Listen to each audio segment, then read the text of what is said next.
Alam niyo ba yung Arcamfor, yung nilalagay ng mga nanay natin sa damit? Ngayon may bago na from Japan.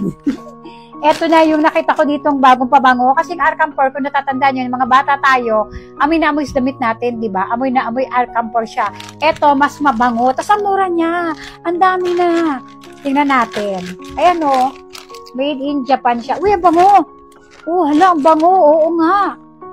Ganito yung tsura niyan. At ang dami niya. Oh, ilalagay mo lang to sa pwedeng sapatos. Ayan o, nakapakpak siya.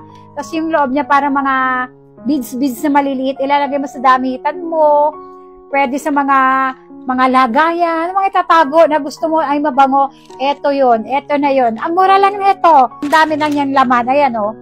Diba? Sa isang cabinet, siguro lagay nyo, mga 4, ganun, parang ang bango niya. May bulaklak. Pero meron silang ibang scent neto, ibang kulay. Pink lang yung pinili ko kasi gusto ko yung amoy bulaklak, yung damit namin kapag sinuot ko. Amoy pabango, ganun. Ang bango, uy.